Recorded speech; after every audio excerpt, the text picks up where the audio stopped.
l'hiver, le seul pied de groseillier de votre grand-mère, ça ne va pas suffire, hein, et vous lorgnez sur l'allée de groseillier du voisin. En août, c'est le meilleur moment pour le marcottage, le bouturage, des techniques simples, pas chères, et même si vous n'avez jamais fait, je vous emmène voir ça. Cassissier, groseillier, casseillier, groseillier épineux, qu'on appelle aussi groseillier à maquereau, tout le monde a la même enseigne. Le framboisier, lui, se renouvelle spontanément. Les plantes peuvent se multiplier sans avoir recours à la reproduction sexuée, c'est-à-dire sans faire de graines. On appelle ça la multiplication végétative. Le bouturage consiste à prélever sur un pied bien installé un morceau de tige et à le planter dans un godet dans lequel cette bouture établira des racines. Ce petit morceau de plante va reproduire dans son intégralité une plante quasi identique à sa mère. Plus facile encore, le marcottage. Il est vraiment adapté aux petits arbres fruitiers. Les branches basses qui longent le sol s'enracinent facilement en les aidant. En coupant le morceau au bout de quelques semaines, les racines sont garanties. La bouture et le marcottage conservent exactement les caractères du pied mère et donc la qualité du fruit. Le bouturage étant un petit peu plus aléatoire que le marcottage, aujourd'hui nous verrons le marcottage.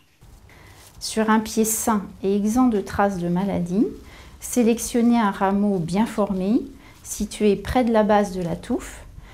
Lorsque cette touffe est belle, il est possible de réaliser 2 ou 3 marcottes simultanément.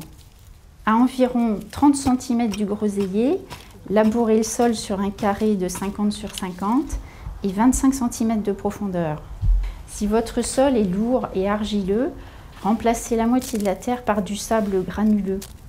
Arquez le rameau choisi pour l'enterrer dans la partie meuble et enlevez toutes les feuilles sur la partie qui sera recouverte de terre. Placez-le dans le trou, 20 cm de profondeur et sur 20 cm de longueur, et fixez-le avec 1 ou 2 crochets métalliques pour le maintenir bien en place.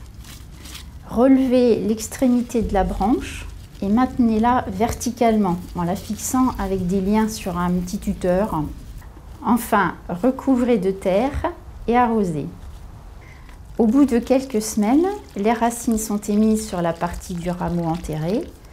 Lorsqu'elles sont assez nombreuses, sevrez la nouvelle plante du pied mère en coupant la branche. Déplacez et replantez dans un sol meuble 2 ou 3 marcottes pour obtenir rapidement une belle touffe. Pour qu'ils soient bien verticaux, pensez bien à installer un tuteur à chaque départ. Il vous faudra 2 à 3 ans pour obtenir les premières grappes sur vos pieds.